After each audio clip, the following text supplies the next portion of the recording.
Hi, my name is Anshuka Pandey और I am an educator for UGC NET examination. मैं paper 1 पढ़ाती हूँ। And देखिए, जब भी हम किसी भी ऑफिशियल से मिलते हैं, ये आज की बात नहीं है। देखिए, मैं आपको क्रोनोलॉजी बताऊंगी। हमने जितनी बार भी, हम एक बार नहीं आए, ये पहली बार नहीं हम एनटीए ऑफिस आ रहे हैं, हम बहुत बार आ चुके हैं एनटीए ऑफिस। इनफैक्ट इससे पहले आंसर की को निकलवाने के लिए भी हम एनटीए ऑफिस आए थे।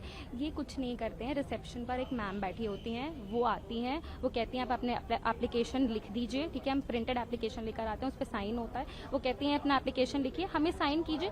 हम कहते हैं हमें डीजी सर से मिलने दीजिए। ठीक है, वो कहते हैं डीजी सर नहीं है।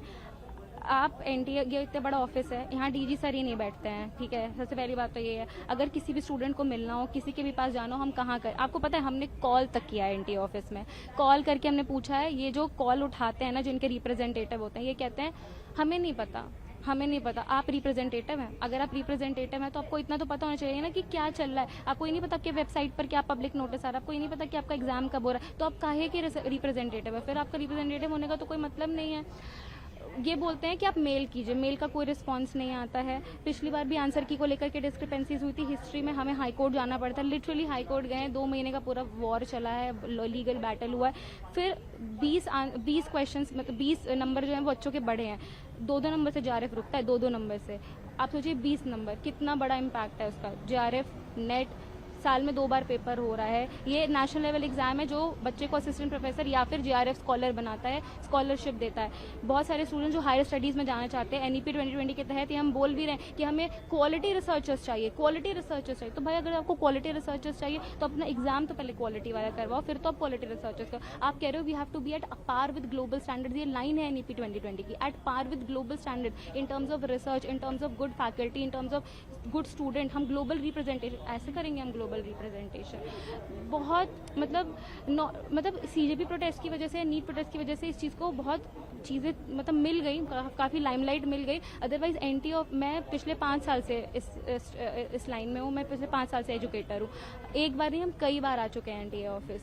तब इतना ना ही मीडिया ट्रैक्शन मिलता था, ना ही कुछ भी मिलता था। जो भी जिस भी वजह से हुआ है, मीडिया ट्रैक्शन मिला है, एनटीए के बारे में लोग जानने लगे कि ये एग्जामिनेशन कंडक्ट करवाता है। But this is not the accountability feature of a national level body जो आपका इतने मेजर एग्जाम्स करा रहा है, जैसे CUET, UG, PG, NEET, JEE and UGC NET, इतने बड़े बड़े एग्जाम्स करा रहा है। और ये इनको अकाउंटेबिलिटी की जब बात आती है तो इनको 40 दिन लग जाते हैं पब्लिक नोटिस निकालने में, जो कि क्या इनके पास स्टेनोग्राफर नहीं है, क्या इनके पास एडिटर्स नहीं है, क्या इनके पास कुछ नहीं है कि एक पब्लिक नोटिस अपने वेबसाइट पर डाल सके। बच्चा रिफ्रेश कर रहा है पेज, हमसे पूछा मैम कब आएगी आंसर की, मैम कब। अरे फिर हम सोचा चलो आंसर की के लिए यहीं आते हैं, यहाँ पे भी आए तो भी कुछ नहीं हुआ, वही ठप्पा लगता है, जाओ ठप्पा जाओ ठप्पा जाओ। तो अभी आप क्या डिमांड्स हैं? आप ये चाहते हैं कि ये स्क्रैप हो जाए या फिर ये यूजीसी नेट को ठीक करे? मैम हमारा हमेशा से यही है कि हमें स्ट्रक्चरल रिफॉर्म्स चाहिए।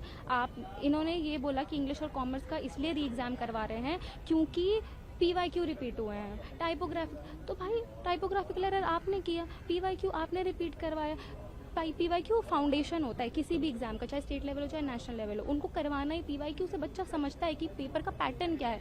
आप ये कह रहे हो कि हमने PYQ जिसलिए हम री एग्जाम कराएं, तो भाई PYQ आपने करवाया तो आपकी गलती, आप आंसर की रिलीज करो। उसके लिए बच्चा क्यों बैठेगा री एग्जाम करने के लिए? उसकी क्या गलती है? वो 20 दिन के अंदर दोबारा सारा चीज़ पढ़ के, और अब ये भी हो रहा है कि पेपर टफ आएगा क्योंकि ऑफकोर्स अब इनको PYQ को लेकर के हो गया है कि भाई हमारे PYQ की वजह से इतना हल्ला मच गया तो PYQ नहीं देंगे, थोड़ा टफ बनाएंगे। अब बच्चे की साइकी है भाई, उसको लगेगा साइकोलॉजिकली कि अब टफ पेपर आएगा। अब जिन बच्चों को लग रहा था कि शायद उनका चांस है जेआरएफ का या नेट का, जो पिछले 1-2 साल से तैयारी कर रहे हैं, उनका क्या मतलब एम्पैथी नहीं है। आपको लगता है कि बच्चों का ट्रस्ट तो मैम बहुत पहले से ही उठ रहा है। मतलब मुझे ऐसा लगता है कि देखिए कुछ भी हो, चाहे कुछ भी हो, एक अकाउंटेबिलिटी होती है, किसी की भी अकाउंटेबिलिटी होनी चाहिए। अगर आपको लग रहा है कि इतने मेजर लेवल पे कुछ चीज़ें गड़बड़ हुई हैं, पहली बात तो आपने जब पेपर बनाया आपको नहीं समझ आया कि हम PYQs दे रहे हैं, हम एरर कर रहे हैं, हम मतलब आपको लग रहा है कि करवा दो यार एग्ज़ाम, करवा देते हैं, ठीक है हो जाएगा, कौन आएगा आवाज़ उठाएं। ये नहीं होना चाहिए। ये